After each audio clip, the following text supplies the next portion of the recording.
Coba kita bandingkan dengan masa pemerintahan Gus Dur misalnya.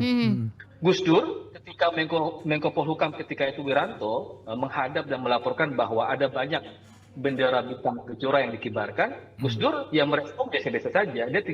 Dia cuma nanya Wiranto, apakah bendera merah putih tetap dikibarkan? Kata Wiranto, iya. Ya kalau begitu nggak ada masalah, kata Gus Dur. Anggap aja bendera bintang kejora itu sebagai umbul-umbul gitu ya.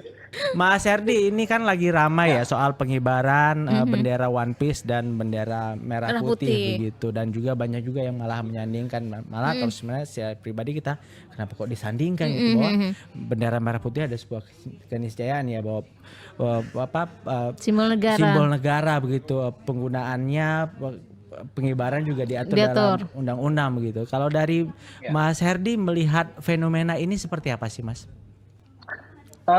Rasanya nggak ada masalah dengan pengibaran bendera One Piece ya. Kalau tadi Mas Thomas sudah menyinggung bahwa itu adalah wujud dari ekspresi ya.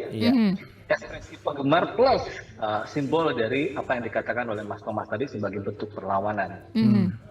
Perlawanan dalam konteks apa? Ya saya kira kalau yang digambarkan oleh Mas Thomas dalam cerita One Piece, ada semacam kekuasaan yang memang didominasi oleh kelompok tertentu gitu ya. Jadi simbolisasi perlawanan One Piece di dalam bendera itu adalah simbol perlawanan terhadap kekuasaan yang memang didominasi oleh kelompok tertentu. Dan rasanya itu agak relate dengan cerita-cerita masyarakat Indonesia gitu ya. Saya contoh ya, ada banyak undang-undang yang dibuat yang konon katanya untuk kepentingan rakyat banyak, tetapi anehnya itu tidak pernah dilibatkan gitu ya.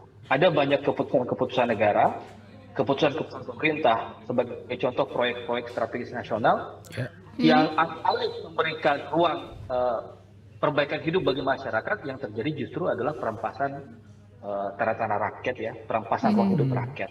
Ini kan problem-problem yang sebenarnya relate juga dengan cerita-cerita One Piece, bahwa ada semacam kekuasaan yang atau kelompok kecil gitu ya, apa yang sering kita sebut sebagai kelompok oligarki, yang kemudian dalam bahasa atau dalam istilah teman-teman sering disebut sebagai state capture ya, mereka-mereka yang menyandra negara hanya untuk kepentingan kelompoknya saja.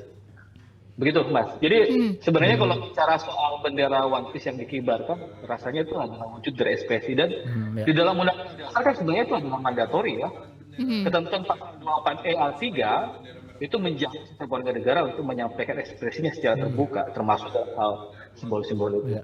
Lagian, kalau yang dipersoalkan misalnya, taruhlah kita kutip statementnya Budi Gunawan ya, Menko Polhukam, bahkan tanda petik seolah-olah menakut-nakuti bahwa ada aspek pidana dan sebagainya. Pertanyaannya aspek pidananya ada di mana, kan gitu ya.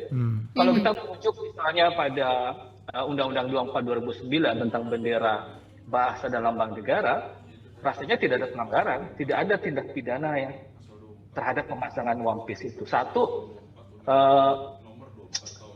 di dalam Undang-Undang 24 2009 tentang bendera, bahasa dan lambang negara itu hanya disebutkan bahwa kalaupun bendera lain dipasang, panji organisasi, bendera yang lain di luar bendera merah putih, bendera merah putih tetap harus dipasang jauh lebih tinggi dan lebih besar dibanding bendera-bendera yang lain. Jadi nggak ada masalah di sana.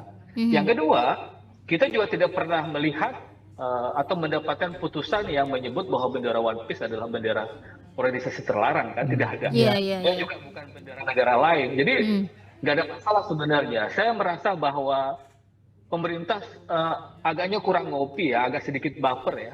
Coba kita bandingkan dengan masa pemerintahan Gus Dur misalnya. Gus Dur ketika Menko Polhukam ketika itu Wiranto menghadap dan melaporkan bahwa ada banyak bendera bintang kejora yang dikibarkan, Gus Dur ya merespon biasa-biasa saja. Dia cuma nanya Wiranto, apakah bendera merah putih tetap dikibarkan? Kata Wiranto, iya. Ya kalau begitu nggak ada masalah, kata Gus Dur. Anggap aja bendera bintang kejora itu sebagai umbul-umbul gitu ya.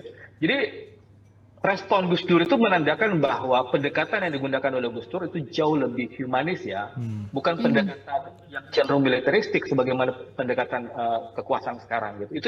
Itu yang sebenarnya kita kritik juga terhadap upaya pendekatan terhadap ekspresi yang ditunjukkan oleh bendera One Piece ini. Kejadian di Sragen bahkan kan lebih menjadikan. Kalau teman-teman melihat peristiwa di Sragen itu bahkan dihapus ya. Jadi ekspresi seni, coba bayangkan ya. Ekspresi seni di tengah jalan, gambar yang menyerupai One Piece itu kemudian dihapus, bahkan didampingi oleh Mbak Bingsa. Itu kan menandakan bahwa ada semacam tekanan untuk membatasi kebebasan ekspresi warga terhadap apa yang mereka alami selama ini melalui simbol One Piece itu.